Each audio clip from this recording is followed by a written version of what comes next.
మహోన్నతుడు మహిమ కలిగిన దేవానికి నివాసన మా ప్రియ పరలోకపు తండ్రి మీకు వందనాలు స్తుతులు స్తోత్రాలు అయ్యా. ఈ సమయంలో నీ వాక్య పాద సన్నిధికి వస్తూ ఉండగా నీ వాక్యము ద్వారా నాతోను మాతోను మా అందరితో మీరు మాట్లాడండి. అలాగే వాట్సాప్, ఫేస్బుక్, యూట్యూబ్ ద్వారా వీక్షిస్తున్న వారితో కూడా మీరు మాట్లాడండి. నీ వాక్యంలో ఉన్న సత్యాన్ని మేము గ్రహించడానికి సహాయం చేయండి అయ్యా. నీ ధర్మశాస్త్ర గ్రంథ సంగతులను గ్రహించినట్లు నా కన్నులు తెరవమని భక్తులు ప్రార్థించినట్లుగా అయ్యా, చదవబడుతున్న ధ్యానిస్తున్న వాక్యాన్ని ప్రభా మేము గ్రహించినట్లు మా మనోనేత్రాలు తెరవచేయమని ప్రార్థిస్తున్నాను ప్రభా. మీకు వందనాలు స్తోత్రాలు. విన్న వాక్యాన్ని ప్రభా విడిచిపెట్టుకుని పోకున్నట్లు విశేష జాగ్రత్త కలిగి అయ్యా, నుదుటి బాస్కం వల్లే, మెడకు హారం వల్ల, చేతికి కంకణం వల్ల ధరించుకుని అయ్యా నీ యందు భయభక్తులు కలిగి దీర్ఘాయుష్మంతులకు సహాయం చేయమని యేసయ్య నామములో ప్రార్థించి అడిగి వేడుకొనిచున్నాము తండ్రి, ఆమె. మరికొందనాలు. God bless you all. మరి ప్రతి శనివారం దేవుని కృపను బట్టి కావ్య గ్రంథాల్లో నుంచి ఒక గ్రంథమైనటువంటి కీర్తనల గ్రంథాన్ని మనం ధ్యానం చేస్తున్నాం. ఈరోజు మన వాక్య ధ్యానాంశం 15వ కీర్తన. గత శనివారం 14వ కీర్తన ధ్యానం చేశాం. 15వ కీర్తన చదువుతున్నానండి, దయచేసి జాగ్రత్తగా విందాం. యెహోవా, నీ గుడారములో అతిథిగా ఉండదగిన వాడెవడు? నీ పరిశుద్ధ పర్వతం మీద నివసింపదగిన వాడెవడు? యథార్థమైన ప్రవర్తన కలిగి నీతిని అనుసరించుచు హృదయపూర్వకముగా నిజము పలుకువాడే. అటువాడు నాలుకతో కొండెములాడడు, తన చెలికానికి కీడు చేయడు, తన పొరుగువాని మీద నింద మోపడు. అతని దృష్టికి నీచుడు అసహ్యుడు. అతడు యెహోవాయందు భయభక్తులు గలవారిని సన్మానించును. అతడు ప్రమాణము చేయగా నష్టము కలిగినను మాట తప్పడు. తన ద్రవ్యము వడ్డీకియడు. నిరపరాధిని చెరుపుటకై లంచము పుచ్చుకొనడు. నిరపరాధిని చెరుపుటకై లంచం పుచ్చుకొనడు. ఈ ప్రకారము చేవాడు ఎన్నడును కదల్చబడడు. మనం చదువుకున్న కీర్తన చిన్నదండి, పెద్దదా? చిన్న కీర్తన. చెప్పాలంటే చాలా తక్కువ వచనాలు ఉన్నాయి, 5 వచనాలు ఉన్నాయి. కానీ 5 వచనాల్లో ఎన్ని ప్రాముఖ్యమైన విషయాలు ఉన్నాయి చెప్పమంటారండి? 11 ప్రాముఖ్యమైన విషయాలు ఉన్నాయి. ఒక్కొక్కటిగా మనం విచారణ చేస్తే ఆ ఒక్కొక్క మాటని లోతుగా వివరిస్తే 11 గంటలు పడుతుంది ప్రసంగం చేయాలంటే. అంటే వచ్చిన ధర ప్రసంగం అయిపోద్ది. కాబట్టి టోటల్గా నేను ఈ అధ్యాయాన్ని మనం ధ్యానం చేసే ప్రయత్నం చేద్దాం. వచ్చిన ఆధార ప్రసంగంగా కాకుండా ఒక్కసారి గత వారం మనం ధ్యానించిన కీర్తనని జ్ఞాపకం చేసుకుందాం. గత శనివారం మనం ధ్యానించినటువంటి కీర్తన ఏం చెప్తుంది? ఆ కీర్తన కూడా భక్తుడైన దావీదు గారే రాశారు. మేలు చేయవాడు ఒకడును లేడు, అందరూ దేవుని ఏముంది? దేవుడు లేడని బుద్ధిహీనులు తమ హృదయంలో అనుకుందరు. వారు చెడిపోయిన వారు అసహ్యకార్యములు చేదురు. మేలు చేయవాడు ఒకడును లేడు. వివేకము కలిగి దేవుని వెతుకువారు కలరేమని యెహోవా ఆకాశం చూచి నరులను పరిశీలించిన కానీ వారందరూ దారి తొలగి బొత్తిగా. అంటే దేవుని వెతికే వాళ్ళు కానీ, దేవుడు ఉన్నాడని కానీ చూడండి, దేవుని వెతికేవారు లేరు, దేవుడు లేడనేటటువంటి బుద్ధి అనేది ఎక్కువగా ఉంటుంది. ఒకసారి ఆ 14వ కీర్తనని 15వ కీర్తనని పక్కన పెడితే ఎంత వ్యత్యాసం ఉంటుందంటేనండి, ఆకాశానికి భూమికి ఎంత వ్యత్యాసం ఉందో అంత వ్యత్యాసంగా ఉంటుంది. 14వ కీర్తన ఏం చెప్తుంది? 14వ కీర్తన ద్వారా భక్తుని దావీదు గారు ఏం చెప్తున్నారు? దేవుణ్ణి వెతికేవాడు ఒకడు, దేవుడు లేడనేవాడు బుద్ధిహీనుడని చెప్తూ ఒక్కడు కూడా లేడు. మేలు చేయవాడు కానీ, దేవుని వెతికేవారు కానీ ఒక్కడైనను లేడంట. కానీ 15వ కీర్తన ఏం చెప్తుంది?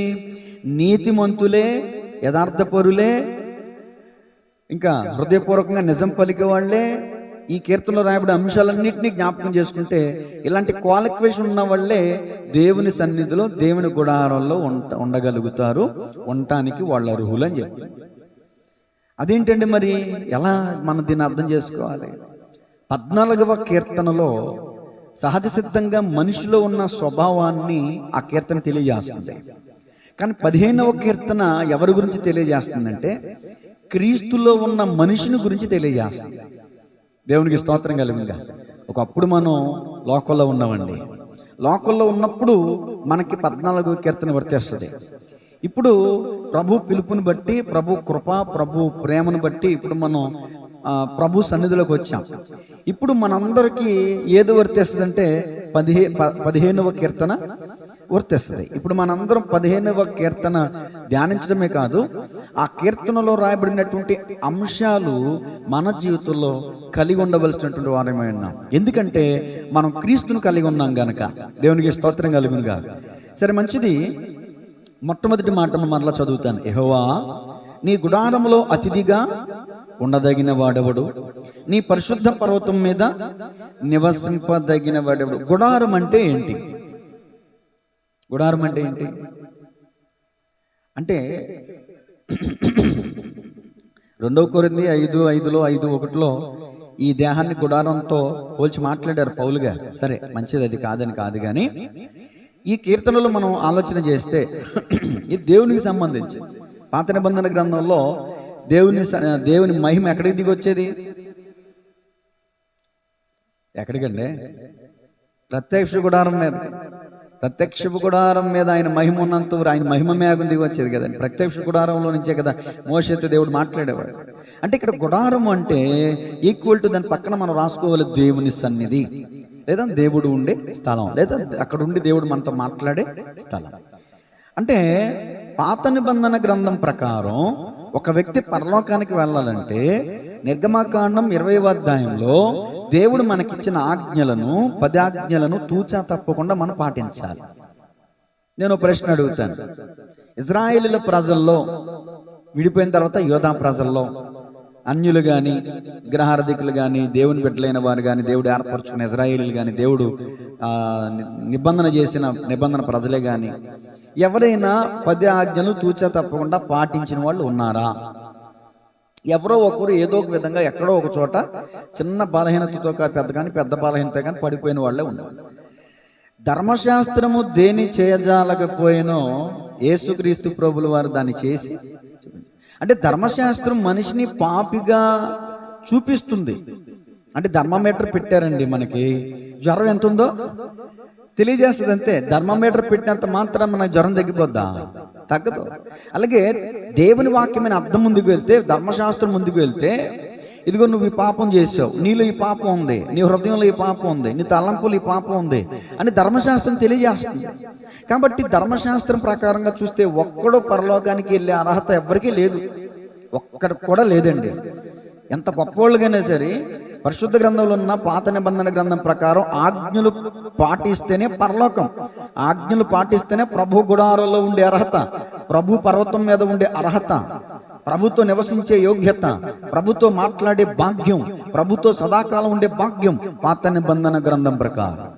అయితే క్రొత్త నిబంధన గ్రంథంలోకి వచ్చేసరికి యేసుక్రీస్తు ప్రభులు వారు ఏం చేశారంటే, అయ్యో ఇదిగో నా బిడ్డలైనటువంటి వారు ఈ ఆజ్ఞలకి లోబడలేక అవిధేయులైపోయారు, కాబట్టి ఈ ఆజ్ఞ అతిక్రమం వల్ల ఏమొచ్చింది? ఇప్పుడు పాపం వల్ల ఏమొచ్చింది?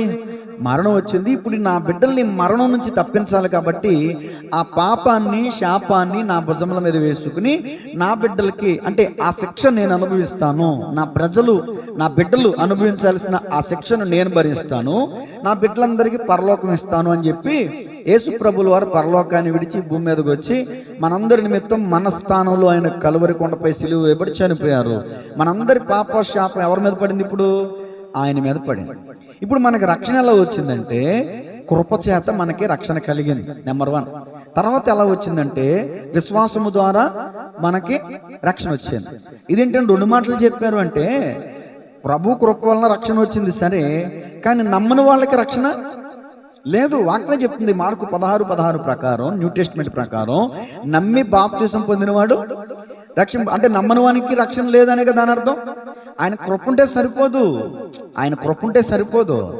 ఇప్పుడు క్యాన్సర్కి వ్యాక్సిన్ కనిపెడితే సరిపోదు, ఆ వ్యాక్సిన్ మనకు పడితే అప్పుడు క్యాన్సర్ అనేది తగ్గిద్ది. అలాగే నేనేమంటానంటే కృపచేత మనకు రక్షణ కలిగింది, సర్వమానవాళికి రక్షణ కలిగింది. కానీ చాలా మంది నమ్మక ఆ రక్షణని పొందుకోలేకపోతున్నారు, ఇంత గొప్ప రక్షణని నిర్లక్ష్యం చేస్తున్నారు. అయితే మీకు ఒక డౌట్ రావాలి.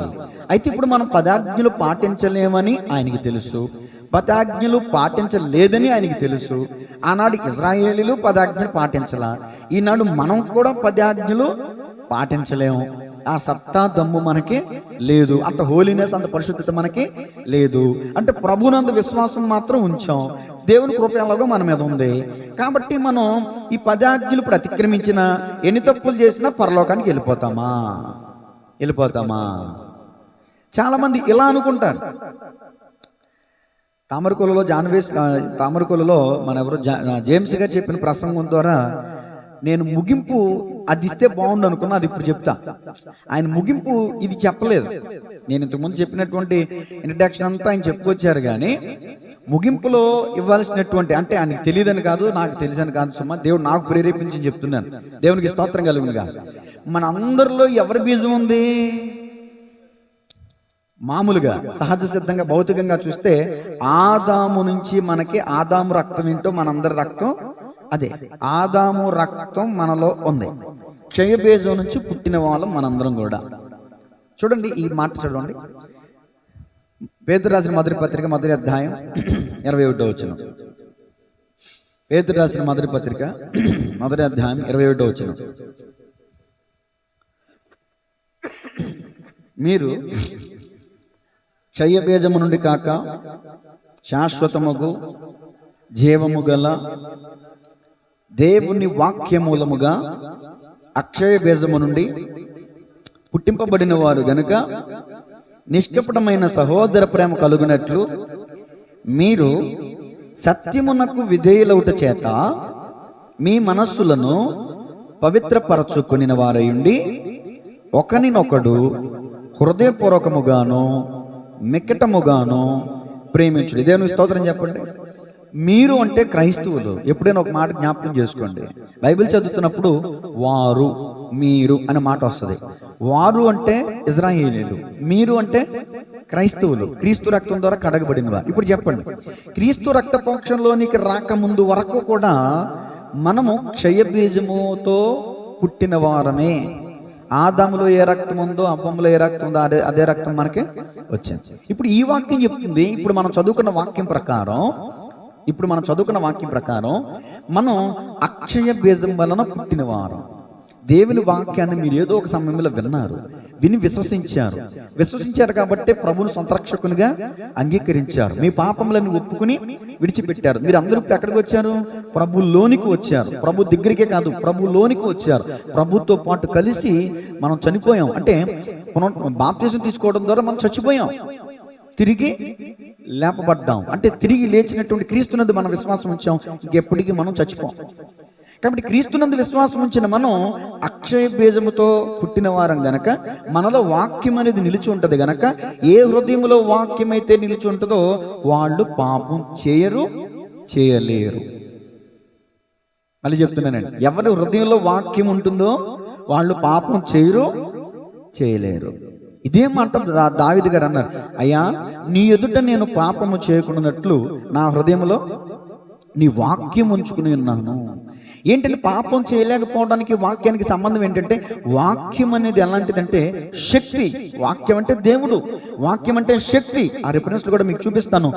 మనము పాపాన్ని జయించలేం. ఏ మానవుడు కూడా పాపాన్ని జయించలేడు. ఖచ్చితంగా చెప్తున్నాను.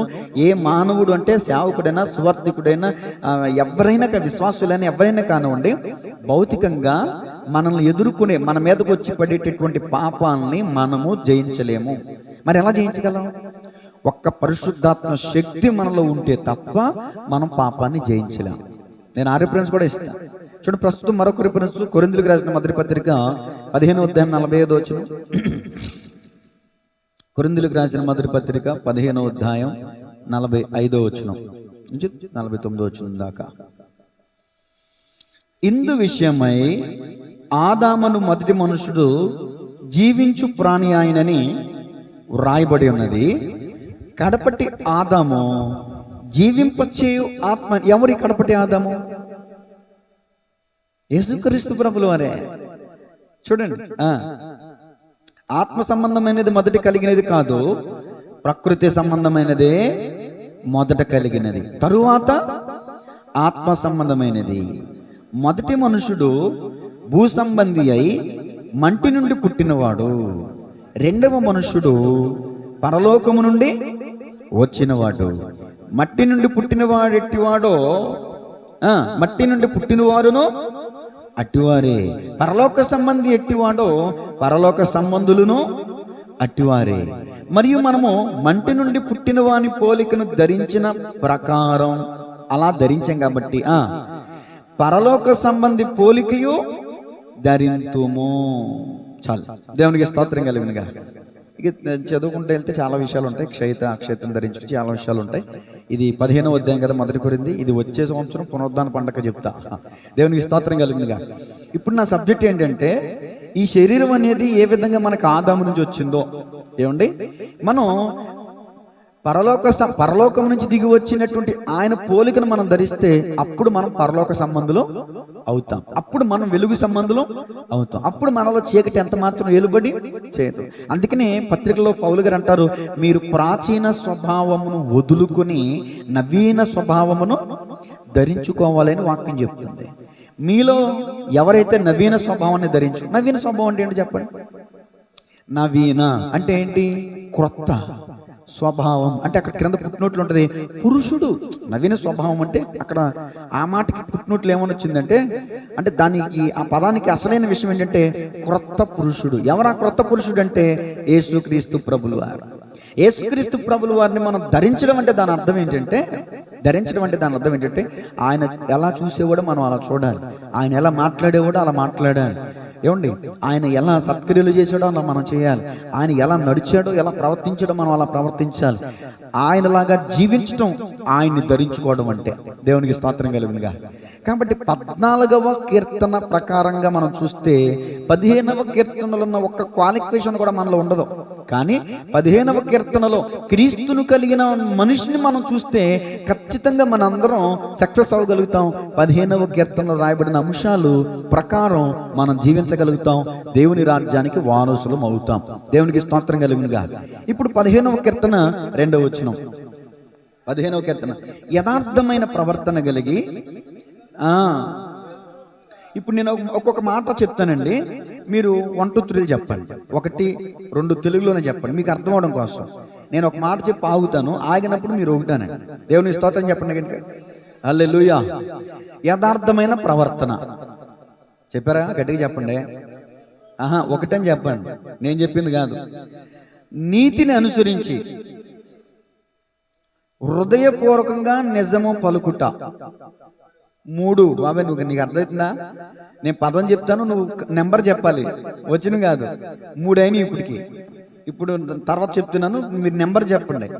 4తో కొండెములాడకూడదు, చెలికానికి కీడు చేయకూడదు, పొరుగు అని మీద నింద మోపకూడదు, అబద్ధికుడు అతని దృష్టికి అసహ్యుడు, అట్టివాడు క్షమించాలి, భక్తి గలవారిని సన్మానిస్తాడు, ప్రమాణం చేయగా నష్టం కలిగిన మాట తప్పడు, తన ద్రవ్యం వడ్డీకీయుడు, లంచం తీసుకోడు. ఇప్పుడు ఈ చిన్న కీర్తనలో ఎన్ని విషయాలు ఉన్నాయి? 11 విషయాలు. మీరు ఇంటికి వెళ్ళిన తర్వాత కూడా ఒక పేపర్ మీద రాసుకుని, ప్రభువా ఈ అంశాలన్నిటినీ జయించడానికి, అంటే ఈ అంశాల ప్రకారం జీవించడానికి ఈ వాక్యానికి నేను జన్మనివ్వాలనుకుంటున్నాను. అంటే ఈ సత్యవాక్య ప్రకారం వలన మిమ్మల్ని కనిను అంటది యాకోబు పత్రిక 1:15 వచనంలో. వాక్యానికి మనం కనాలి అంటే దాని అర్థం ఏంటంటే యథార్థంగా ప్రవర్తించామనుకోండి, ఆ మాటకి మనం జన్మించామని అర్థం. మీరు అక్షయ బీజం వలన పుట్టింపబడిన వారు గనక అనే మాట ప్రకారం ఇప్పుడు ఈ చదువుతున్న వచనాలలో ఈ వచనాలు మనం అర్థం చేసుకుని ఆ ప్రకారం మనం జీవించగలిగితే మనం అక్షయ బీజం వలన పుట్టిన వాళ్ళం అవుతాం, లేదంటే క్షయ బీజంలోనే ఉంటాం. అర్థమవుతుందండి? 11 విషయాలు మీకు వీలైతే ఈ 11 విషయాలు మీరు పేపర్ మీద రాసుకుని వీలైతే ప్రతిరోజు ప్రార్థన చేయండి. ఈ 11 మాటల ప్రకారం నేను జీవించాలనుకుంటున్నాను ప్రభువా, నాకు తగిన శక్తివు ప్రభువా అని మనం ప్రార్థన చేస్తే దేవుడు మనకి తప్పక శక్తిని ఇస్తాడు. ఎందుకంటే మనం జయించలేం. అలాగని నేను డిస్కరేజ్ చేయట్లేదు, అలాగని మీ ఇష్టం వచ్చినట్టు ఉండను అనట్లేదు. ఈ వాక్యం ప్రకారం జీవించడానికి మనం ప్రయాసపడాలి. జీవించాలి. అప్పుడే నిత్య జీవంలోనికి మనం వెళ్తాం. దేవునికి స్తోత్రం కలుగునుగా. చూడండి, 2వ వచనం మరలా నేను చదువుతాను. యథార్థమైన ప్రవర్తన కలిగి నీతిని అనుసరించుచు హృదయపూర్వకముగా నిజం పలుకువాడే. ఎవరండి పరలోకానికి వెళ్తాడు?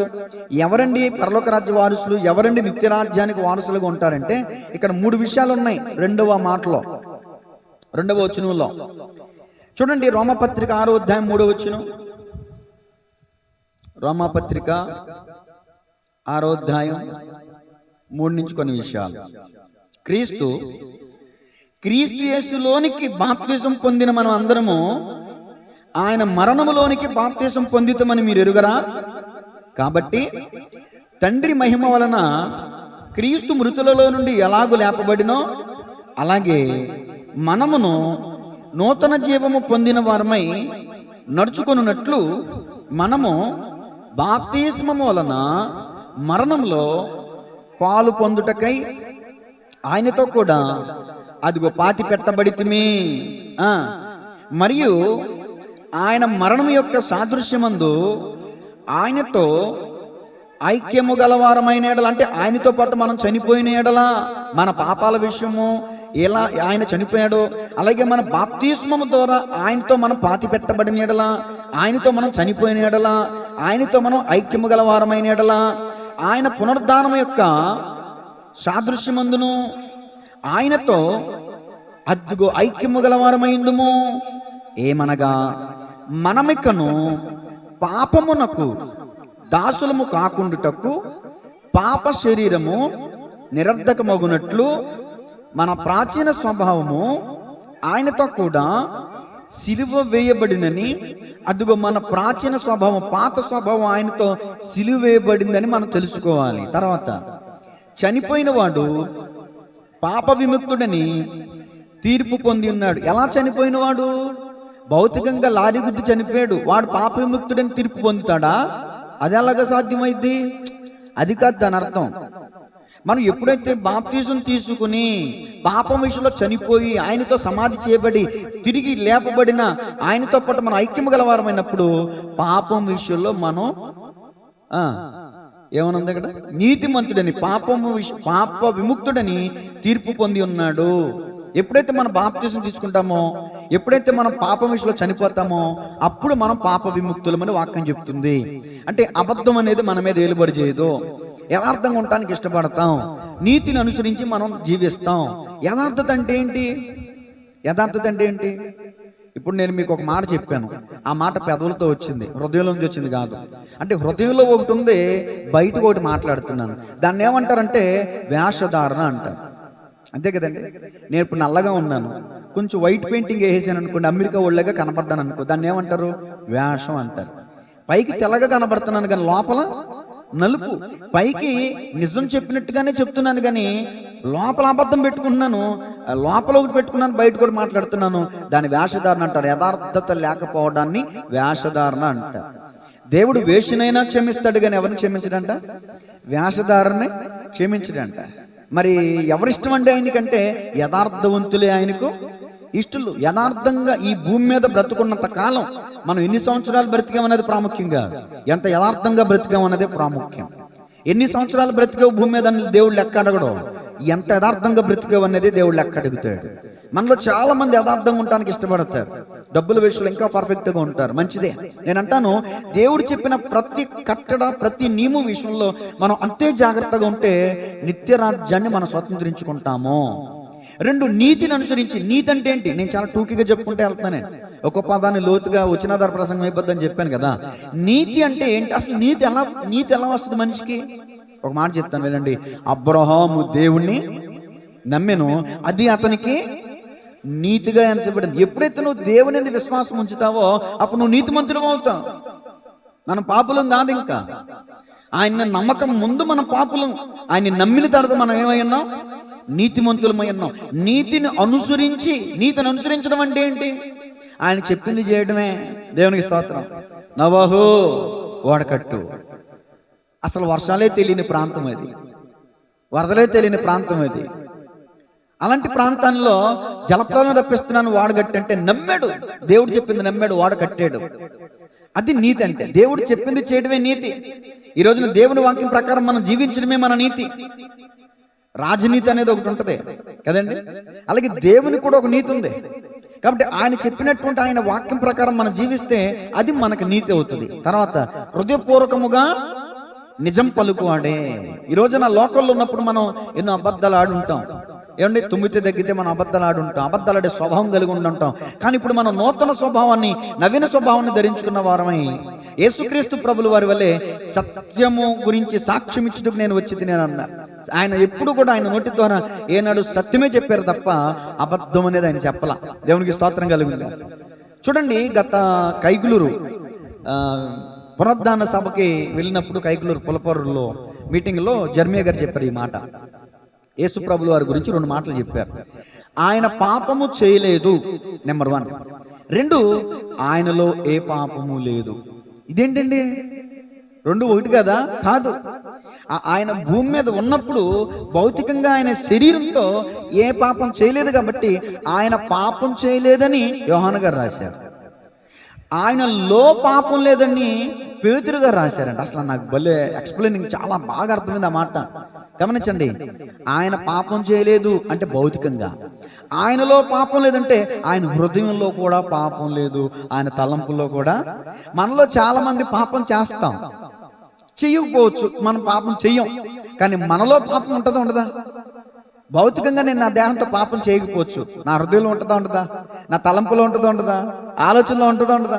కానీ అసలు అద్భుతమైన విషయం ఏంటంటే ఆయన ఏ పాపం చేయలేదు, ఆయనలో పాపమే లేదు.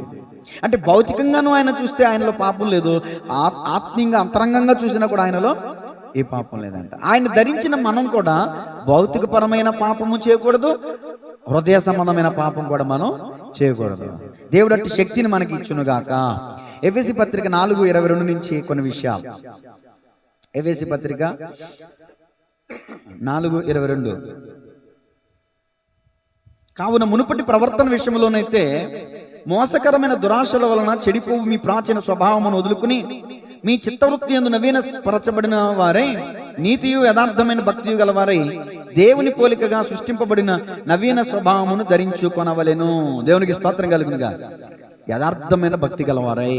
చూడండి, దేవుడు మన నుంచి ఆశించేది ఈ 2వ వచనంలో 3 మాటలు: యథార్థత, నీతి, హృదయపూర్వకంగా నిజం చెప్పాలి. ఎవరైతే ఆయన్ని ధరిస్తారో, ఆయన కలిగి ఉంటారో వాళ్ళు మాత్రమే వీటిని జయించగలుగుతారు. దేవునికి స్తోత్రం.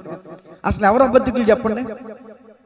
మీ దగ్గర నేను 10 రూపాయలు దొంగతనం చేశాను, ఏమండి, నేను తీయలేదని అబద్ధం చెప్పాను, అది అబద్ధమా?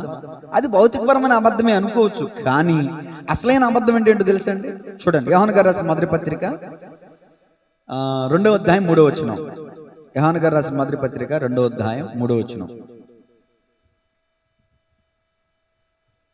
మరియు మనం ఆయన ఆజ్ఞలను గైకొని నీడలా దీని వలననే ఆయనను ఎరిగి తెలుసుకొందుము. ఆయనను ఎరిగి ఉన్నానని చెప్పుకొనుచు ఆయన ఆజ్ఞలను గైకొననివాడు అద్దుగదుగు అబద్ధికుడు అంట. మనలో చాలా మంది నేను ప్రభువుని అంగీకరించానండి, నేను బాప్తిసం తీసుకున్నానండి, ప్రభు బలలో పాలపంపులు పొందుతున్నానండి, నేను ప్రభువుని ఎరుగుదునండి, ప్రభువుని తెలుసుకున్నానండి. అది కాదండి, మీరు ఆయన ఆజ్ఞలు పాటిస్తున్నారా అని లేదండి. అయితే మనం అబద్ధికులం అవుతాం అంటామండి. ఆయన ఆజ్ఞల్లో ఏ ఒక్క ఆజ్ఞను మనం అతిక్రమించినా మనం అబద్ధికులం అవుతాం. కాబట్టి దేవుని ప్రియ సంఘమా, మరొక మాట చూడండి. కొరింథీయులకు రాసిన మొదటి పత్రిక 1వ అధ్యాయం 8వ వచనం. కొరింథీయులకు రాసిన మొదటి పత్రిక 1వ అధ్యాయం 1వ వచనం. మన ప్రభువైన యేసుక్రీస్తు దినమునందు మీరు నిరపరాధులై ఉండునట్లు అంతం వరకు ఆయన మిమ్మను స్థిరపరచును. ఆయనే మనల్ని స్థిరపరిచేవాడు. తర్వాత 2 పేతురు 3:14 చూడండి. 2 పేతురు 3:14. ఆయన మనలో ఉంటే మనల్ని స్థిరపరుస్తాడు. ఆయనకి మనం చోటు ఇవ్వాలిగా. మరి 2 పేతురు 3:14. ప్రియులారా, వీటి కొరకు మీరు కనిపెట్టువారు గనుక ఆయన దృష్టికి నిష్కలంకులుగాను నిందారహితులుగాను కనబడునట్లు జాగ్రత్త పడుడి. ఎప్పుడంటే మనం వీటి కొరకు మీరు కనిపెట్టు వారు గనుక శాంతము గలవారే. వీటి కొరకు అంటే ఇక పైన ఉన్నటువంటి విషయాలను కూడా మనం చదవాల్సి ఉంటుంది. దేవుని స్తోత్రం చెప్పండి గట్టిగా. సరే, అక్కడ వాక్యం ఏం చెప్తుందంటే శాంతము గలవారే ఆయన దృష్టికి మనం ఎలా కనబడాలని వాక్యం చెప్తుందంటే నిష్కలంకులుగా. అంటే దాని అర్థం ఏంటండి? కలంకం లేనివారుగా. నిష్కలంకులు అంటే కలంకం లేనివారుగా. తర్వాత ఏముంది? నిందారహితులుగా. అంటే దాని అర్థం ఏంటి? నిందింపబడిన స్థితిలో మీరు ఉండకూడదు. ఇదిగో అపవాది మిమ్మను, ఎక్కడ తిమోతి గారితో పౌలు గారు చెప్తారు, తిమోతి నీవు నిందారహితుడివై ఉండాలి, అపవాదికి అవకాశం ఇవ్వద్దు, నీ యవనమును బట్టి ఎవడోనూ నిన్ను తృణీకరింపకుండా చూచుకునము అని పౌలు గారు తిమోతితో జాగ్రత్త చెప్తారు. అలాగే దేవుని యొక్క వాక్యం మనకేం చెప్తుందంటే ఒకరు మనల్ని నిందించేటటువంటి స్థితిలో, నిందింపబడే స్థితిలో నీవు నేను ఉండకూడదు. ఇక్కడ మనం నిందింపబడిన స్థితిలో ఉంటే ఈ లోకయాత్ర ముగించుకున్న తర్వాత కూడా మనం మహాసభకు తీసుకుని రాబడతాం. ఆ సభలో తీర్పు అనేది ఉంటుంది. ఆ తీర్పులో ఏమండి? తీర్పు పునరుద్ధానం అనేది ఉంటుంది కదండి. ఆ పునరుద్ధానం అంటే నరకమనే అగ్నిగుండంలో పడవేయాల్సి ఉంటుంది అనమాట. సరే, అబద్ధం గురించి ఇంకా నేను చాలాసార్లు చెప్పాను. నేను ఈ విషయాలు ముగిస్తాను. అబద్ధం ఆడేవాడు, అబద్ధమునకు జనకుడు ఎవడండి? అపవాది. అబద్ధం ఆడేవాళ్ళు అందరూ ఎవరి పిల్లలండి? అపవాది పిల్లలు. మనం దేవుని పిల్లలుగా ఉండాలా, మరి అపవాది పిల్లలుగా ఉండాలా? దేవుని పిల్లలుగా ఉండాలి అనుకున్నప్పుడు ఈ 3 విషయాలు మనం చేయాలి. నెంబర్ 1, యథార్థంగా ప్రవర్తించాలి. ఇదిగో నీవు దేవుని మందిరం నువ్వు పోవునప్పుడల్లా నీ ప్రవర్తన అంతటిని జాగ్రత్తగా చూచుకునము. దేవుడు చూస్తున్నాడు పైనుంచి. మన ప్రవర్తన సరిగ్గా ఉండాలి. 2, మనం నీతిని అనుసరించాలంటే ఆయన చెప్పింది చెప్పినట్టుగా చేయాలి. 3, హృదయపూర్వకంగా మనం నిజం పలకాలి, అబద్ధం పలకూడదు. దేవుని సన్నిధికి వచ్చి పేతురు ఎదురుగా కూర్చుని 2 అబద్ధం ఆడారు, భార్య భర్తలు ఓకమ్ముడిగా కలిసి. ఎవరు ఆడండి? అననీయ అబద్ధం ఆడారు. అప్పటికప్పుడే అక్కడికక్కడే పడి ఏమయ్యారు? చనిపోయారు. కాబట్టి దేవుని ప్రియ సంగమా, ఈరోజు నేను అబద్ధం ఆడుతానండి, చనిపోవట్లేదు మరి అని మనం అనుకోవచ్చు. ఆత్మీయంగా ఎప్పుడో చనిపోయినట్లే. అదేనండి, భౌతికంగా బతికే ఉన్నాం. ఇప్పుడు యేసుప్రభులో దేవాది దేవుడు ఆ పళ్ళు గురించి ఏం చెప్పారు? తిను తినమని నీవు నిశ్చయముగా మరి తిని చచ్చిపోలేదే. దేవుడు అబద్ధం చెప్పాడు అక్కడ. ఆత్మీయంగా చచ్చిపోయారు.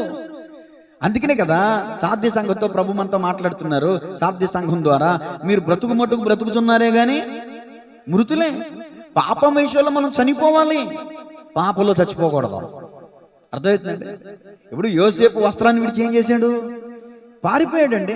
ఆ పాపం విషయంలో చూడండి ఎంత జాగ్రత్తగా ఉన్నాడంటే, రాత్రి మీరు ఎంతమంది విన్నారు లేదు మరి లైవ్ నేను గ్రూప్లో పెట్టాను అండి. అసలు ఆమె ఎంత అద్భుతంగా చెప్పారండి. యోసేపుని సంసోన్ని తీసుకుని పక్కన పెట్టి ఆమె చెప్తుంటే సేవకులు కూడా నోళ్ళు ఆగిలించి కళ్ళు అప్పగించి వస్తున్నటువంటి పరిస్థితి అండి. తాను నిలుచుచున్నానని తలంచుకున్న వాడు పడిపోకున్నట్లు జాగ్రత్త కలుగుండ. ఎప్పుడు కూడా నేను ఏ పాపం చేయను, నేను ఎవరిని మోసం చేయలేదు, నేను ఎవరి దగ్గర అబద్ధం ఆడలేదు అని మనం అతిశయించామా విత్ ఇన్ సెకండ్లో మనం పాపలో పడిపోతాం. కాబట్టి మీరు పరిశుద్ధులే, నేను కాదనట్లేదు, కానీ మనం ఎక్కడ కూడా పడిపోతామేమో అని జాగ్రత్త. భయం ఉండమని కాదు, కానీ జాగ్రత్త కలిగి ఉండాలని వాక్యం చెప్తుంది. 3వ వచనం చదవండి. 15వ కీర్తన 3వ వచనం. సమయమైంది, ముగింపులోకి వస్తున్నాను. 15వ కీర్తన 3వ వచనం. అట్టివాడు నాలుగుతో కొన్నెములాడడు, తన చెలికానికి కీడు చేయడు, తను పొరుగువాని మీద నింద మోపడు. దేవునికి స్తోత్రం కలుగునుగా. ఈ 3వ వచనంలో ఎన్ని విషయాలు ఉన్నాయండి? 3 విషయాలు ఉన్నాయి. 1, నాలుగుతో కొన్నెములాడడు. 2, చెలికానికి కీడు చేయడు. 3, పొరుగువాని మీద నింద. నాలుగుతో కొన్నెం అంటే ఏంటి అసలు?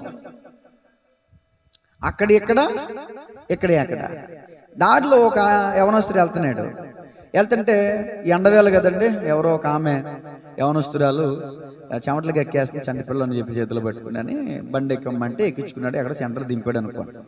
ఒక ఆమె చూసింది, కళ్ళలో నిప్పులో వేసుకుంది, వెళ్ళిపోయింది ఇంటికి. ఇదిగమ్మాయి తెలుసా మీ ఆయన ఎవరిని ఎక్కించుకుని తిరుగుతున్నాడు?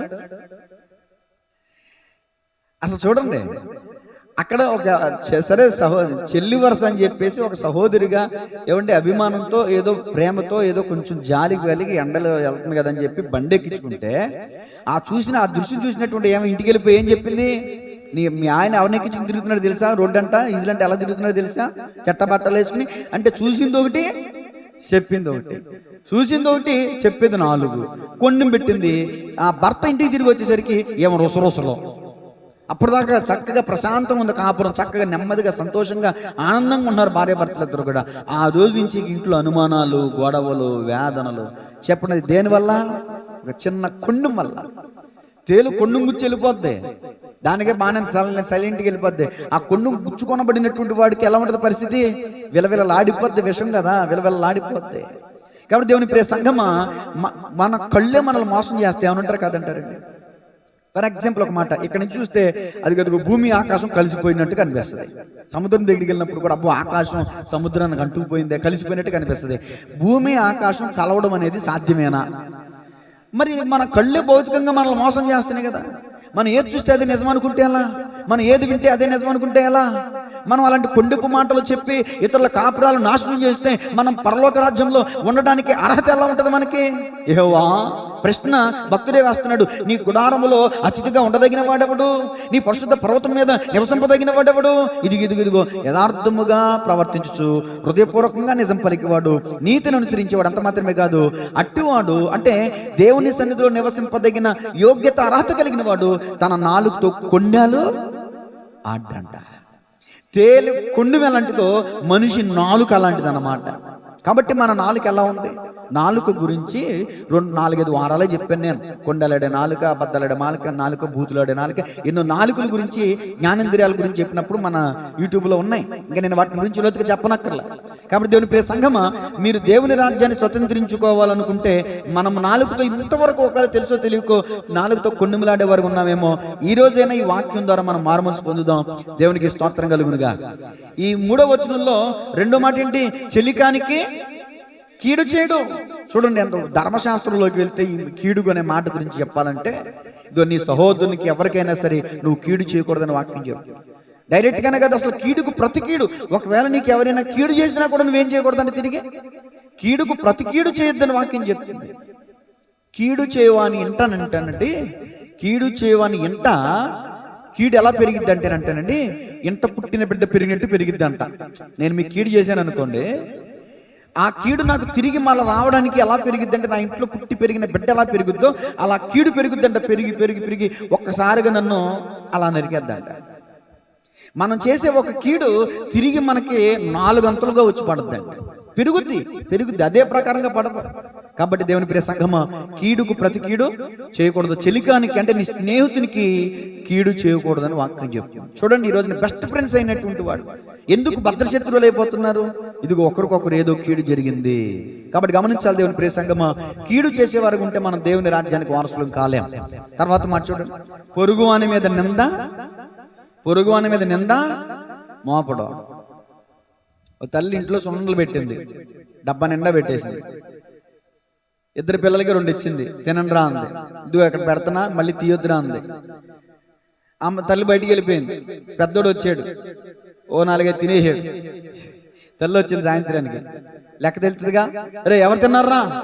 అమ్మ తమ్ముడు తిన్నాడమ్మా. తిన్నదెవరు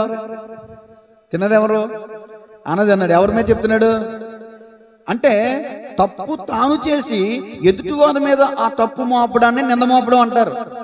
ఈ రోజున చాలా మంది ఇతరుల కుటుంబాల్లో చిచ్చురెట్టేస్తారు, మళ్ళీ ఆ చిచ్చు పెట్టింది ఎవరని చెప్తారు బయట వాళ్ళకి?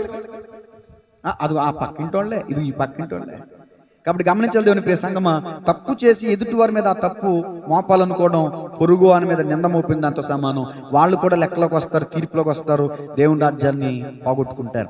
చూడండి, 4వ వచనం చదవండి. 4వ మాట, అతని దృష్టికి, అతడంటే దేవుని రాజ్యములో నివసింపదగినటువంటి వాని దృష్టికి నీచుడు అసహ్యుడు. నేను ఒక మాట్లాడుతాను చెప్పాను. నీచుడంటే నీచమైన పనులు చేసేవాడు, దుర్మార్గమైన పనులు చేసేవాడు. అలాంటి వాళ్ళతో మీరు సహవాసం చేస్తారా? కానీ విచిత్రం ఏంటంటే కొంతమంది చేస్తున్నారు కూడా. ఎందుకు చేస్తున్నారు? అది ఎందుకు చేస్తున్నారు నాకు తెలియదు. దేవుని వాక్యం చెప్తుంది, అట్టివాడు ఇది అతని దృష్టికి నీచుడు అసహ్యుడు. తర్వాత అతడు యెహోవా యందు భయభక్తులు గల వారిని ఇప్పుడు ఫర్ ఎగ్జాంపుల్ ఒక సేవకుని తీసుకుందాం. సేవకుడు దేవుని మీద భయభక్తులు కలిగి ఉంటాడు ఖచ్చితంగా. ఎక్కడో అర్రాకొర్రా ఉంటారు, భక్తి లేకుండా, భయం లేకుండా. ఇప్పుడు షూనేమీరాలు అంటుంది తన భర్తతో, మన ఇంటికి వచ్చి చూపవచ్చున్నటువంటి వ్యక్తి ఎలాంటి వాడంట? భక్తి గలవాడని, భక్తి గల దైవజనుడని నేను ఎరుగుదును. భక్తి కలిగిన దైవజనుని షూనేమీరాలు ఏం చేసిందండి? సన్మానించింది. ఏం చేసిందండి? సన్మానించింది. అట్ ద సేమ్ టైం మరొక సందర్భంలో ఒక దైవజనుడు ప్రవచనం చెప్తే యెరొబోము రాజు ఏం చేశాడండి? చెయ్యెత్తాడు. చెయ్యి ఏమైపోయిందండి? ఎండిపోయింది.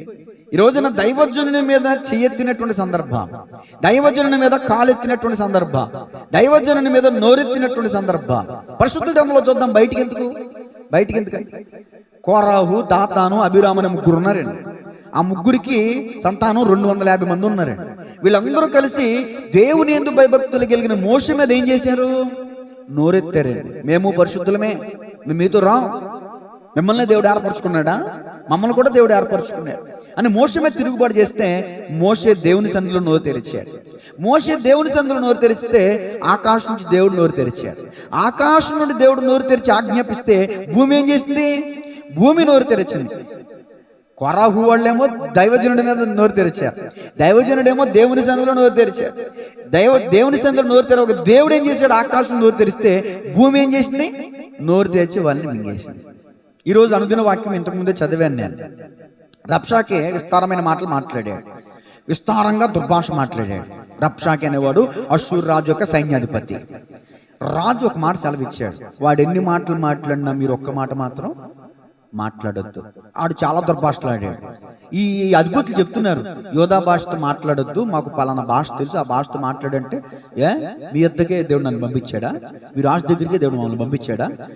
మలము తిన్నట్లు మూత్రం త్రాగినట్లు ఇదిగో యోధా ప్రజల దగ్గర కూడా దేవుడు మా రాజు మమ్మల్ని పంపించాడని యోధా భాషతోనే మాట్లాడి దుర్భాష మాట్లాడి గర్వంగా మాట్లాడితే ఆ మాటలన్నీ వాళ్ళు రాసుకుని రాజు దగ్గరికి తెచ్చారు. అక్కడ మీరు ఇంటికెలా చదువుకోండి, ఈ దినవాక్య ధ్యానాంశం రాజులో 2వ గ్రంథం అనుకుంటా, 8వ అధ్యాయం 18వ అధ్యాయం అనుకుంటా. అక్కడ ఉంటది, వాళ్ళు ఒక్క మాట కూడా రబ్షాకేకి ప్రత్యుత్తరం చెప్పలేదంట. అసలు ఎంత అద్భుతం చూడండి. ప్రత్యుత్తరం చెప్పకపోగా ఆ చెప్పిన మాటలన్నీ తీసుకుని వచ్చి రాజుకు అప్పగిస్తే ఆ రాజు ఆ లెటర్ తీసుకుని ఏం చేశాడు? దేవుని సన్నిధిలో విప్పి పరచి, ప్రభువా చూడు, దృష్టించు, విను అని ప్రార్థన చేస్తే 15 సెకండ్లో దేవుడు ఒక్క దూతను పంపించి రాత్రికి రాత్రే 185,000 మందిని హతమార్చేశాడు. నా సబ్జెక్టు క్రాస్ అయిపోతుంది. నేను ఎందుకు చెప్తున్నానంటే, దేవుని రాజ్య వారసుడిగా ఉండాల్సినటువంటి వ్యక్తి భయభక్తులు కలిగి ఉన్నవాడిని సన్మానిస్తాడు, అవమానించాడు. రబ్షాకే అవమానించాడు, అర్ధాంతరంగా పోయాడు. యెరొబోము అవమానించాడు, చెయ్యండిపోయింది. కొరాహు, దాత, అభిరాములు ఏమంటే మోషే మీద నోరు తెరిచారు, భయభక్తులు కలిగిన వారు అవమానించాడు, అర్ధాంతరంగా చచ్చిపోయారండి. భూమి బతుకుండగానే పాతాళం మింగేసిందండి వాళ్ళు. కాబట్టి గమనించాలి దేవుని ప్రియ సంగమా, దేవుని యందు భయభక్తులు కలిగిన విశ్వాసీనైనా సరే, సేవకుడినే అనుకుంటే పొరపాటు, దేవుని యందు భయభక్తులు కలిగిన ఒక విశ్వాసీనైనా కూడా మనం అవమానిస్తే దేవుడు తప్పకుండా మనల్ని లెక్కలోకి తీసుకుంటాడు. ఏమండి, భక్తి కలిగి ఉన్నవాడిని మనం సన్మానించాలంట. దేవుని స్తోత్రం చెప్పండి. షూనేమీరాలు సన్మానించింది. ఆమె ఇంట్లో ఉన్న లోటు తీరింది తెలుసా? అన్నీ ఉన్నాయి ఆమెకి, స్వజనుల్లో ఉంది, కానీ గర్భఫలం లేదు. దేవుడు దైవజనుడు ఇచ్చిన మాట నెరవేర్చే సంవత్సరం తిరగకుండా ఆమె బిడ్డకి జన్మనిచ్చాడు. 6వ మాట చూడండి, 9వ మాట చూడండి. ప్రమాణము చేయక నష్టము కలిగినను మాట తప్పుడు. ఇప్పుడు ఇది పాత నిబంధన గ్రంథం ప్రకారం. క్రొత్త నిబంధన గ్రంథం ప్రకారం మనం ప్రమాణం చేయొచ్చా? యాకోబు పత్రికలో ఏముంది?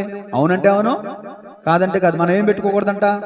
ఆకాశం తోడని కానీ, దేవుని తోడని కానీ, భూమి తోడని, ఎవరు నమ్మలేదనుకో మనం చెప్పిన మాట, అమ్మ తోడు, దేవుని తోడు అని అంటారు. కానీ క్రొత్త నిబంధన గ్రంథం ప్రకారం అసలు నువ్వు ప్రమాణమే చేయకూడదు. అవునంటే అవును, కాదంటే కాదన్నట్టు ఉండాలి మన మాట. సరే, ప్రమాణం తర్వాత విషయం మనం చూస్తే, ప్రమాణము చేయగా మాట ఇస్తే ఆ మాటను ప్రాణం పోయినా తప్పకూడదు. ఫర్ ఎగ్జాంపుల్, నేను మీకు 10,000 ఇవ్వాలి. అమ్మా, నేను వచ్చే నెల 10వ తారీఖు కల్లా ఇచ్చేస్తానన్నా. నీతిగా ఉన్నయితే, నిజాయితీగా ఉన్నయితే, భయభక్తులు కలిగిన వాడిని అయితే, దేవుని ప్రేమించేవాడిని అయితే, దేవుని సన్నిధికి అర్హుడుగా ఉండేటటువంటి వాడిని అయితే, డబ్బులు అందకపోయినా తులమ పొలం ఏదైనా ఉంటే తాకట్టెట్టేసి తాకట్టెట్టైనా సరే వచ్చే నెల 10వ తారీఖు మీ 10,000 మీకు ఏం చేయాలి? ఆ 10వ తారీఖు వచ్చింది, అమ్మ ఇంకొక రోజు అమ్మ, మళ్ళీ ఆ రోజు వచ్చింది, మళ్ళీ ఏమంటాను? సాయంత్రం అండి, మళ్ళీ సాయంత్రం వచ్చింది, మళ్ళీ ఒక్క 2 గంటలండి, మళ్ళీ 2 గంటలు అయిపోయి ఫోన్ చేస్తే దీన్ని ఏమంటారు? మాట తప్పడం అంటారు. అంటే మాట, ఈ భూమి మీద దేని విషయంలో మీరు మాట తప్పుతున్నారు నాకు తెలియదు, కానీ ఇదిగో మన పొరుగు వారి విషయంలో ప్రమాణం చేయగా నష్టం కలిగినా కూడా మాట తప్పకూడదంట. నాకు నష్టమే, కానీ నష్టమైనా సరే నేను మాట తప్పకూడదు. అప్పుడే నేను దేవుని రాజ్యానికి అర్హుణ్ణి అవుతాను. దేవునికి స్తోత్రం కలిగినగా. ఒకవేళ ఈ మాటలు వింటున్న మనలో మీలో ఎవరైనా అలా మాట తప్పేటటువంటి సందర్భం ఉంటే ఇప్పుడే మళ్ళీ మనం సరి చేసుకుందాం. దేవునికి మహిమ కలుగునుగా. 15వ అధ్యాయం 5వ వచనం ఆఖరి వచనంలోకి వచ్చాను. తన ద్రవ్యము వడ్డీకి ఇవ్వడు, నిరపరాధిని చెరుపుటకై. ఇప్పుడు 2 మాటలు మిగిలినాయి. 2 మాటలు. నెంబర్ 1 5వ వచనంలో 5వ మాటలో 10వ మాట తన ద్రవ్యం వడ్డీకి ఇవ్వడు, ఆఖరి మాట లంచము పుచ్చుకున్నాడు. 10వ మాట ఏమో వడ్డీకి ఇవ్వడు, 11వ మాట లంచం పుచ్చుకున్నాడు. కాబట్టి గమనించాలి, మనలో చాలా మంది క్రైస్తవ సేవకులు కూడా వడ్డీ వ్యాపారం చేయొచ్చు అని బోధించే వాళ్ళు కూడా లేకపోలేదు. మరి ఎంతవరకు ఎలా తీసుకోవాలండి? ఏ మాట ప్రకారం వాళ్ళు చెప్తున్నారు? ఏ మాట ప్రకారం వాళ్ళు చెప్తున్నారంటే నీ సహోదరునికి వడ్డీకి ఇవ్వకూడదు, కానీ నువ్వు అన్యునికి వడ్డీ ఇవ్వచ్చు అనే మాట ప్రకారం చెప్తున్నారు. తర్వాత మాట కూడా ఒకటి ఉందండి. ఏంటి ఆ మాట అంటే, నువ్వు అన్యునికి ఒకవేళ వడ్డీకి ఇచ్చినా కూడా అతన్ని మనం ఏం చేయకూడదంట? ఒత్తిడి చేయకూడదంట, బలవంతం చేయకూడదంట. ఫర్ ఎగ్జాంపుల్, నేనే ఉన్నానండి, మీకు అవసరమైతే 100 రూపాయలు ఇచ్చా, వదులుతానా? నేనే ఉన్నా, సేవకుడిగా చెప్తున్నా. ఆ 100 రూపాయలు తిరిగి తీసుకునేంత వరకు నాకు నిద్ర పట్టిద్దా? నాకున్నటువంటి జబ్బు ఏంటంటే నా రూపాయి వదలను, 1 రూపాయి నా దగ్గర పెట్టుకోను. దేవునికి స్తోత్రం. మీ అందరూ కూడా నాలాంటి వాళ్ళు అనుకుంటున్నాను. నేను నిర్దాక్షిణ్యంగా దాన్ని ఏమంటారు, ఊరికి మన రూపాయి, మనం కష్టపడ్డ రూపాయి మనం ఒకరికి ఇచ్చి ఎలా వదులుకుంటామండి? వదులుకోలేము. ఒకరికి అప్పు ఇచ్చినా, చేబోదులు ఇచ్చినా దాన్ని మనం తీసుకునేంత వరకు మనకు నిద్ర పట్టదు. అంటే దాని అర్థం ఏంటంటే, వాక్యం దేవుడు ఏం చెప్తున్నాడంటే, ఒకవేళ నీకు ఇష్టమైతే ఇవ్వు, తిరిగి మరలా వాడు ఇచ్చేంత వరకు కూడా మనం ఏం చేయకూడదంట అండి. అలాంటి స్థితి అయితే మనం ఇవ్వచ్చు అంట. కాబట్టి వాక్యం చెప్తుంది. ఇక ఎన్ని వచనాలు, అనుకూలమైన వచనాలు తీసుకుని ఎన్ని బోధలు చేస్తున్నారు నాకు తెలియదు, కానీ వాటన్నిటికీ నేను వ్యతిరేకిని కాదు. ఇప్పుడు నేను దానికి వ్యతిరేకమైన ఇవ్వాలని కూడా నేను అనుకుంటలేదు. సింపుల్ స్టేట్మెంట్, సింగిల్ స్టేట్మెంట్, ఒకే ఒక మాట. 5వ వచనం చూడండి. తన ద్రవ్యము, రానికాలు చెప్పండి, తన ద్రవ్యము వడ్డీకీయుడు. అంతే, ఒక సింపుల్ మాట అండి. ఇవ్వచ్చు, ఇచ్చిన వాడు అలా చేయి, ఇవన్నీ పక్కన పెడితే సింపుల్గా ఒక మాట చెప్తుంది. దేవుని రాజ్యాన్ని మనం స్వతంత్రించుకోవాలనుకుంటే నెంబర్ 1 మాట ఏంటంటే, మనం ద్రవ్యాన్ని అసలు వడ్డీకి ఇవ్వకూడదంట. మరి చేబదులకు ఇవ్వచ్చా? చేబదులకు ఇచ్చిన తీసుకుని ఇస్తున్నారా? పోనీ వడ్డీకి తీసుకున్న వాడన్నా భయపడి వడ్డీ కడుతున్నాడు, కానీ చేబదులు తీసుకున్నాడు అసలు కనపడతలే మనకంటికి. 500 కానీ 5,000, 10,000 వరకు మనం కూడా ఎన్నో విషయాల్లో ఎంతో మందికి చేబదులు ఇచ్చి మోసపోయిన వాళ్ళు ఉన్నామ్మా. దేవుని స్తోత్రం చెప్పండి గట్టిగా. కాబట్టి నా యొక్క అభిప్రాయం ఏంటంటే, నా ఉద్దేశం ఏంటంటే, 5,000 అడిగాడు అనుకోవడం మన దగ్గరకు వచ్చి 200 చేతులు పెట్టి నీకు అన్నారా బాబా, దులిపేసుకోండి, చేతులు దులిపేసుకోండి. 200 నాకు ఇమ్మాక, దులిపేసుకోండి, చేతులు దులిపేసుకోండి. రాకపోయినా పర్లేదంటే ఇవ్వండి, పోనీ మనకు ఎక్కువ అయి ఉంటే. ఏమండి? దేవునికి స్తోత్రం చెప్పండి గట్టిగా. కాబట్టి తన ద్రవ్యము వడ్డీకి ఇయ్యడు అని వాక్యం చెప్తుంది. తర్వాత మాట, ఆఖరి మాట, నిరపరాధిని చెరుపుటకై లంచం పుచ్చుకొనుడు. లంచం పుచ్చుకుంటే ఏమవుతుందని చెప్తే ఇది కూడా పెద్ద ప్రసంగం అయిపోతుంది. ఇప్పుడు వడ్డీ గురించి అనేకమైన రెఫరెన్స్లు ఉన్నాయి. అయితే అది వచనాధార ప్రసంగం అయిపోతుంది. కాబట్టి నేను వచనాధార ప్రసంగం చేయదలుచుకోలేదు. కాబట్టి లంచము దృష్టికి గుడ్డితనం కలగజేస్తుంది అని వాక్యం చెప్తుంది. ఇది ఒక్క మాట చెప్పి ముఖ్యం చేస్తాను. ఏం చేస్తుంది అంటే లంచము కన్నులకి గుడ్డితనం కలగజేస్తుంది. పాత నిబంధన గ్రంథంలో, సామెతల గ్రంథంలో వీలైతే రాసుకోండి. నిర్గమకాండం 23:8. ఏమండి? నిర్గమకాండం 23:8, ద్వితీయోపదేశకాండం 10:17, ద్వితీయోపదేశకాండం 10:17, 16:19, సామెతల గ్రంథం 15:27, 17:23, యెషయా 5:22-23 వచనాలు. ఈ వచనాలన్నింటిలో మనం చూస్తే ఇదే ఎక్కువగా రాయబడి ఉంటుంది. లంచం పుచ్చుకునే వాడిని దృష్టికి గుడ్డితనం కలగజేస్తుందంట లంచం. అన్యాయంగా ఒక చోట బిల్డింగ్ కట్టకూడదు, కానీ అన్యాయంగా ఆఫీసర్ ఏం చేశాడంటే లంచం తీసుకుని పర్మిషన్ గ్రాంటెడ్ చేశాడు. వాళ్ళు కట్టుకున్నాడు. విల్లా అంటారండి ఈ మధ్య, విల్లా. కొన్ని అంతస్తులు కడుతున్నారు, కొన్ని అంతస్తులు. ఒక్క దాంట్లో 100 మంది బ్రతుకుతున్నారు, 100 మంది. ఈ రోజున వాటిని నిర్దాక్షిణ్యంగా పడగొట్టేస్తున్నారు. ఎందుకు తెలుసా? ప్రభుత్వానికి సంబంధించిన స్థలాలు అవి, మీకు ఎవడిచ్చాడో అధికారం అంటున్నాడు. అధికారం అనేవాడు సంతకం పెట్టకపోతే వాళ్ళు కట్టుకుంటారు పాపం? చెప్పండి. వాళ్ళు ఏడుపులండి, గుండె బాదుకుంటున్నారు. సగటున ఒక మధ్య తరగతి వ్యక్తికి కళ, ఒక మంచి కళ ఏంటంటే, నేను చచ్చేంత వరకు, నేను చచ్చేలోపైన నాకు మంచి గృహం, నా పిల్లలకైనా, నేను అద్దెంట్లో ఉన్న నా పిల్లలు అలా అద్దెలు తిరగడానికి వెళ్ళలేదు, ఒక మంచి ఇల్లు కట్టుకోవాలి, ఒక మంచి ఇల్లు కట్టుకోవాలనే కళ ఉంటుంది. లక్షల రూపాయలు పోసి లంచాలు ఇచ్చి అనవసరమైన స్థలాల దగ్గర అలా విల్లాకు పోయి అనేకమైన భవంతులు పెద్ద పెద్ద మేడల్లో కట్టుకుని వాళ్ళ డబ్బులు వాళ్ళ జీవితకాలం కొన్ని 10-15 సంవత్సరాలు తిని తినక ఆ సీట్లు వేసుకుని ఆటోకరాలు కట్టి ఇది కట్టి లక్షల రూపాయలు పోసి కొన్ని వాటిల్లోకి వెళ్తే 5-6 సంవత్సరాలు అవ్వలేదు, పెద్ద పెద్ద మేడలను పడగొట్టేస్తున్నారు, అలాగ పేక మేడలలో కూల్చేస్తున్నారు. మోసం కాదండి, లంచం తీసుకుని వాళ్ళు కట్టుకునే పర్మిషన్లు ఇచ్చినోడికి దేవుడు తీర్పు తీర్చడంటారండి. ఖచ్చితంగా తీర్పు తీర్చాలి. వాళ్ళ కార్చే ప్రతి కన్నీటి బొట్టుకి ప్రభుత్వం కూడా అక్క చెప్పాల్సి వస్తుంది. అంటే మరలా నేను ప్రభుత్వానికి వ్యతిరేకం కాదు సుమా. అంటే ఎవరైతే ఆ ప్రభుత్వ ఉద్యోగుల్లో ఉండి అక్రమంగా లంచం తీసుకుని అలాంటి స్థలానికి పర్మిషన్ ఇచ్చారో వాళ్ళ గురించి చెప్తున్నానండి. ప్రభుత్వం అంటే మరలా పెద్ద పెద్దవాళ్ళని కాదు నేను అనేది. ఎవరైతే ప్రభుత్వ అధికారులు లంచం తీసుకుని అలాంటి అన్యాయానికి పాటుపడ్డారో వాళ్ళ కళ్ళకి గుడ్డితనం కలుగుతుందంట, చీకటి కలుగుతుందంట, ఇంకా భయంకరమైనటువంటి విషయాలు ఉన్నాయి. దేవుని స్తోత్రం చెప్పండి గట్టిగా. ఆఖరి మాట చదవండి. ఈ ప్రకారము చేయవాడు ఎన్నడను, అంటే ఈ ప్రకారం అంటే ఈ 15వ కీర్తనలో రాయబడిన ఈ 11 వచనాల ప్రకారం జీవించేవాడు ఈ భూమి మీద కదల్చబడ్డంట. ఈ భూమి మీద ఈ లోకయాత్ర ముగించుకున్న తర్వాత దేవుని రాజ్యంలో కూడా కదల్చబడ్డంట. కీర్తన 16:8 పక్కనే కీర్తన 16:8 సదాకాలం యెహోవా యందు నా గురి నిలుపుచున్నాను, ఆయన నా కుడిపార్శ్వమందు ఉన్నాడు గనుక నేను కదల్చబడి. ఇప్పుడు ఎక్కడుంది మీ గురి? డబ్బు సంపాదించే దాంట్లోనా? ఎక్కడుంది మీ గురి? విలాసాలు కలిగి జీవించట్లోనా? ఎక్కడుంది మీ గురి? లగ్జరీగా బ్రతుకుట్లోనా?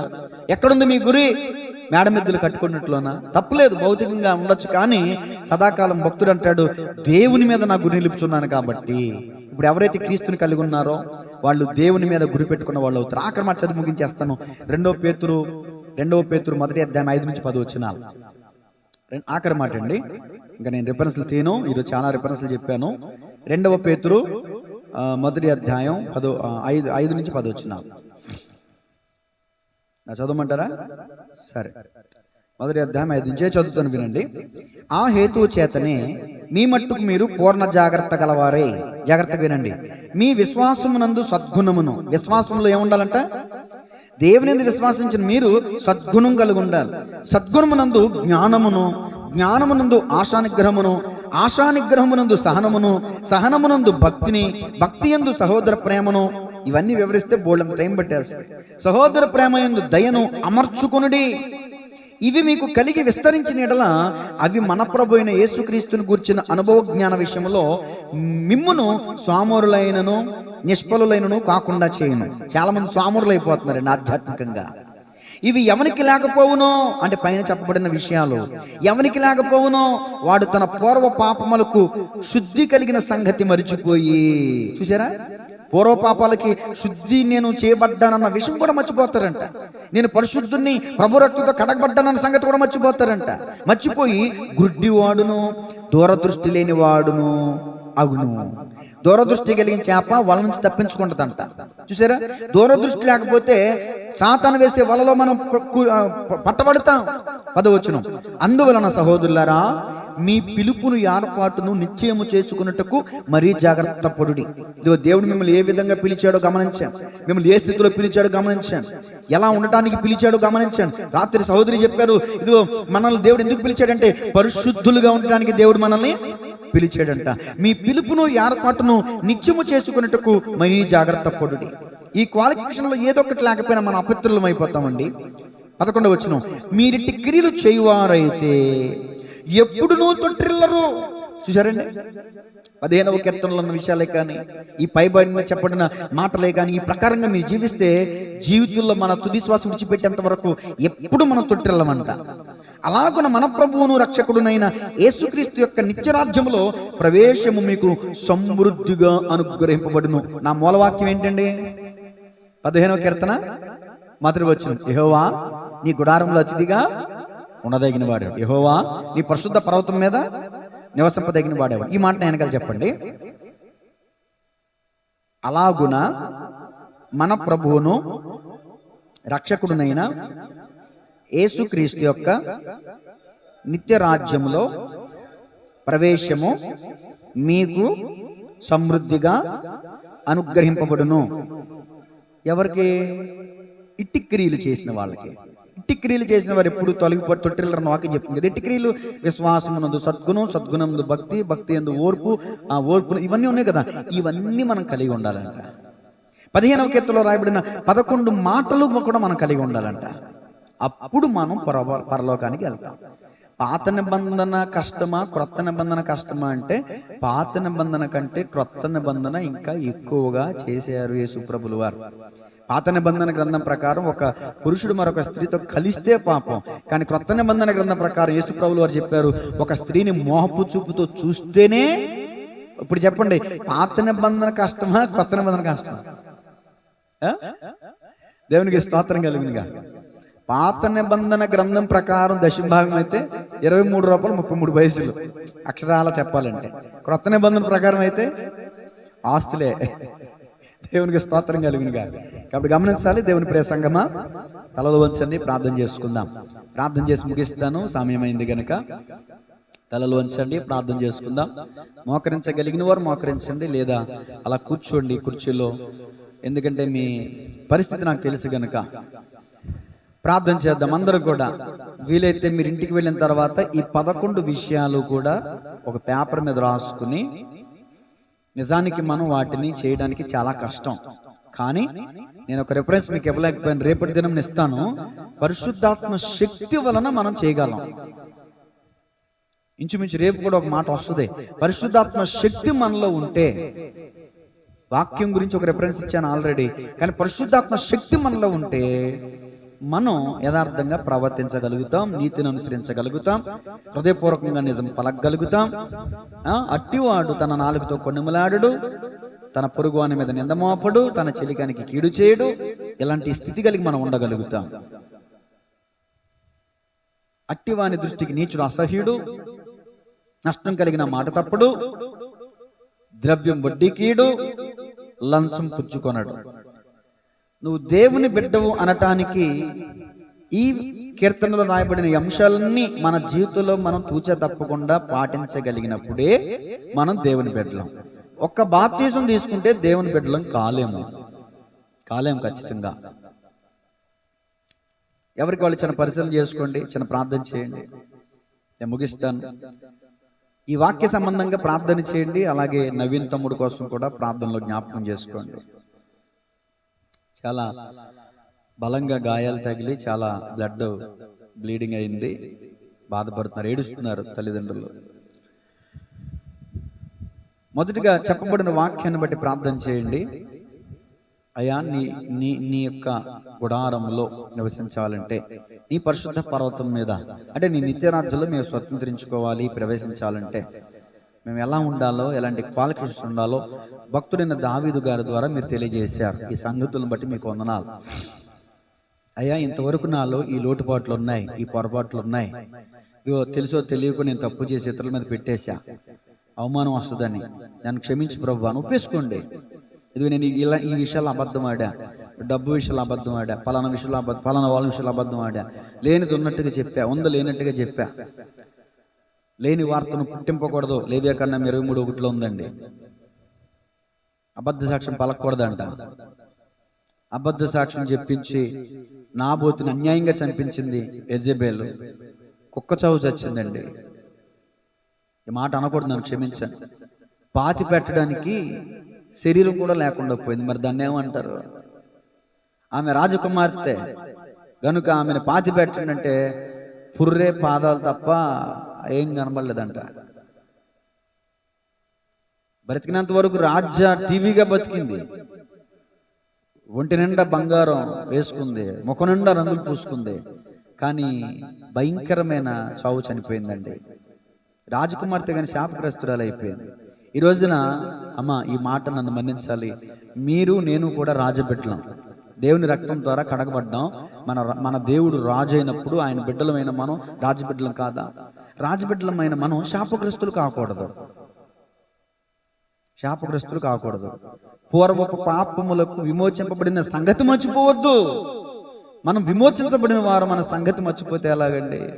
మనం క్రీస్తులో బాప్తిజం తీసుకున్నాం, క్రీస్తులో ఆయన శరీరంలో ఒక అవయవంగా మార్చబడ్డాం కదండి. ఇంకా మన పూర్వపు పాపాలను అనుసరిస్తే ఎలాగండి? ఇంకా మనం ప్రభులోకి రాకముందు ఈ లోకంలో ఉన్న పాత జీవితాన్ని అనుసరించి మనం జీవిస్తే ఎలాగండి? ఒకసారి ఆలోచించేయండి. మనలో పాత స్వభావం ఏదైతే ఉందో దాన్ని ఈరోజు సిలివేద్దాం. మన ప్రాచీన స్వభావం అంటండి సిలివేయబడాలంట. ఒకటి, క్రీస్తుని కలిగి ఉన్నప్పుడే, పరిశుద్ధాత్మ శక్తిని మనం కలిగి ఉన్నప్పుడే, ఇదిగో మనం ఆదాము నుంచి వచ్చాం, క్షయబీజం వల్ల పుట్టాం. అయితే కడపటి ఆదాము అనబడిన క్రీస్తు యొక్క బీజము కూడా మనం కలిగి ఉండాలి. క్రీస్తు యొక్క అక్షయ బీజం వలన మనం పుట్టింపబడిన వారమైతే మనం తప్పు చేయలేము.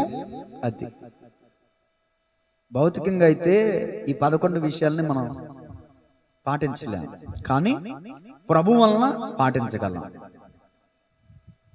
పాటించగలం. అందుకని ప్రభువా, నువ్వు నాలో ఉండయ్యా, నా హృదయంలోనికి రావయ్యా తండ్రి, నాలో నివాసం చేయ ప్రభువా. తండ్రి, నువ్వు నాలో ఉంటే అయ్యా నేను పాపం చేయనయ్యా. నిజమే కదండి. తెలుసో తెలియక పొరపాటున ఎవరికైనా అబద్ధం చెప్తే వెంటనే మన హృదయం గద్దించేస్తుంది. నువ్వు అబద్ధం ఆడావు, తప్పు చేస్తున్నావు, మోసం చేస్తున్నావు. అది దేవుని ఆత్మ కాదంటారా? మనలో పరిశుద్ధాత్మ లేడంటారా? ప్రార్థన నిర్లక్ష్యం చేయొద్దు. ఏదైనా తప్పు చేస్తే రక్షణానందం పోగొట్టుకుంటామేమో, కానీ ఆయన పరిశుద్ధాత్ముడు వెంటనే మనం వదిలిపోడు. అందుకనే భక్తుడైన దావీదు గారు అంటారు, పాపలో పడిపోయిన తర్వాత, అయ్యా నీ రక్షణానందం నాకు మరలా పుట్టించు, నీ పరిశుద్ధాత్మను నా యొద్ద నుంచి తీసివేయకుము అంటాడు. అంటే అప్పటికి ఇంకా ఆయనలోనే ఉన్నాడు. ఆయన ఉన్నారు కాబట్టి ఆయన హెచ్చరించారు, గద్దిస్తున్నారు కాబట్టి ఆయన ఒప్పుకుని పశ్చాత్తాపంతో ఆ కీర్తన రాశారు. అమ్మ, మనం తప్పు చేసిన వెంటనే పరిశుద్ధాత్మను మనం వదిలిపెట్టేసి వెళ్ళిపోరు. మనల్ని ఇంకా ప్రేమిస్తున్నాడు కాబట్టి నిన్ను ఇంకా సరిచేసే ప్రయత్నం చేస్తున్నాడు నీలో ఉండి. అది సరిచేయబడతావా? ఈ 11 విషయాల్లో ఎక్కడైనా నువ్వు లోపం కలిగున్నావా? ఈ 11 మాటలు ఒకసారి మనం తలపోసుకుంటూ వాటి ప్రకారం జీవించడానికి ఇష్టపడదాం. ప్రార్థన. పరిశుద్ధుడా, ప్రేమగల తండ్రి, 15వ కీర్తన ద్వారా ఈరోజు మీరు నాతో, మా అందరితో సూటిగా మీరు మాట్లాడారు. నీ రాజ్య వారసులుగా ఉండాల్సినటువంటి మేము ఏం చేయాలో మీరు మాట్లాడారు. పాత నిబంధన గ్రంథంలో 10 ఆజ్ఞలు ఇవ్వబడ్డాయి, కానీ క్రొత్త నిబంధన గ్రంథంలో వాటికంటే తారాస్థాయిలో చాలా విలువైనటువంటి నియమాలు మీరు మాకు పొందుపరిచారు ప్రభువా. క్రీస్తునందు విశ్వాసం ఉంచడం మేము ఎలా జీవించాలి, ఎలా జీవించకూడదు, ఎలా ఉండాలి, ఎలా ఉండకూడదు, ఎలా ప్రవర్తించాలి, ఎలా ప్రవర్తించకూడదు, వీటిని అనుసరించాలి, ఎలా మాట్లాడాలి, అనేకమైన విషయాలు ఈరోజు మీరు మాతో మాట్లాడారు. ప్రాముఖ్యంగా ఈ 11 విషయాలు ఎత్తిపెట్టి ప్రార్థన చేస్తున్నారు. మా అందరిలో కూడా ఏ ఒక్కరిలోనైనా ఈ 11 విషయాలకు సంబంధించిన బలహీనతలుంటే మమ్మల్ని క్షమించండి. మరొక అవకాశం మీరు మాకు దయచేయండి. అయ్యా, నా ఆత్మ బిడ్డల కోసం ప్రార్థిస్తున్నాను. యూట్యూబ్ ద్వారా వీక్షిస్తున్న వారిని బట్టి ప్రార్థిస్తున్నాను. ఈ వాక్యాన్ని విని ప్రార్థనలో ఏకీపిస్తున్న వారిని బట్టి కూడా మీకు వందనాలు, స్తుతులు, స్తోత్రాలు తెలియజేస్తున్నాను. ఈ వాక్యము ద్వారా మా హృదయంలో ఉన్న పాపము తొలగించబడునుగాక, మా తలంపులో ఉన్న పాపము తొలగించబడునుగాక. అయ్యా, నీ రక్త ప్రోక్షణ మాపై ప్రోక్షింపబడునుగాక, పరిశుద్ధపరచబడుదుముగాక. సహాయం చేయండి. మరొక అవకాశం మీరు మాకు ఇచ్చారని నమ్ముతూ ప్రార్థిస్తున్నాను ప్రభా. మరొకసారి తమ్ముడు నవీన్ బట్టి ప్రార్థిస్తున్నాను. అయ్యా, నీ కుమారుడు ఫిట్స్ వచ్చి పడిపోయి గాయాలు పాలై విస్తారంగా రక్తం పోయి ఎంతో బాధపడుతున్నాడు ప్రభా. గాయాన్ని కట్టండి. మీ చిత్తమైతే ఆ ఫిట్స్ నుంచి సంపూర్ణమైన విడుదల యేసు నామములో కలుగునుగాక. ప్రభా, సహాయం చేయండి. తన తల్లిదండ్రులు, తోడబుట్టినవారు ఎంతో బాధపడుతున్నారు, ఎంతో వేదన పడుతున్నారు. ఇంకా నయ్యం, ఆ బిల్డింగ్ మీద నుంచి ఆ మెట్ల ల్యాండ్ కూడా లేదు ప్రభా. ఆ దిగుతున్న సమయంలో పడితే ఇంకా ఘోరం ప్రభా. అది ఊహించలేము, అసలు ఆలోచించలేని విషయం ప్రభా. ఆ కుమారుడు గదిలో ఉండంగానే పడిపోయాడు, ముఖానికి చాలా దెబ్బలు తగిలినాయి ప్రభా. అయ్యా, నీ గాయపడిన అస్మితని బిడ్డను ముట్టి బలపరచని, స్వస్థపరచని, ఆరోగ్యము దయచే. నా ఆత్మబిడ్డలో కూడా చాలా మంది బలహీనులు ఉన్నారు. ప్రతి ఒక్కరిని మీరు ముట్టండి, బలపరచని, స్వస్థపరచారు. ఈరోజు రాలేకపోయిన వారు ఎందుకు రాలేకపోయారు నాకు తెలియదు, కానీ మీ చిత్తమైతే మరలా వచ్చే శనివారం అయినా ప్రతి ఒక్కరూ కుటుంబ సమేతంగా మానకుండా మందిరానికి రావడానికి సహాయం చేయండి. ఉపవాస ప్రార్థనల పట్ల నిష్ట కలుగుంటానికి సహాయం చేయండి. ఉపవాస దినమును ఏర్పరచుకున్నాడు, వ్రత దినమును ఏర్పరచుకున్నాడు అని వాక్యం చెప్తుంది ప్రభా. అట్టి భయము, అట్టి ఆలోచన గ్రహింపు బిడ్డలందరికీ దయచేయండి. అయ్యా, రేపటి దినమున ఆదివారం ఆరాధన కార్యక్రమంలో కుటుంబ సమేతంగా ప్రతి ఒక్కరు కూడా పాల్గొనడానికి సహాయం చేయండి. విత్తబడిన వాక్యం అందరి హృదయాల్లో ముప్పదంతులుగా, అరవదంతులుగా, నూరంతులుగా ఫలం పొందడానికి సహాయం చేయమని యేసయ్య నామములో ప్రార్థించి అడిగి వేడుకొంచున్నాము తండ్రి, ఆమేన్. మన తండ్రి అయిన దేవుని ప్రేమ, కుమారుడైన యేసుక్రీస్తు ప్రభుల వారి యొక్క కృప, పరిశుద్ధాత్మని అన్యోన్య సహవాసం కూడొచ్చిన బిడ్డలకును వాక్యం విని తమ హృదయాలను సరిచేసుకున్న ప్రతి ఒక్కరికి, సకల కోటి పరిశుద్ధులకును సదాకాలము తోడే ఉండి నడిపించి బలపరచి స్థిరపరచునుగాక. ఆమేన్.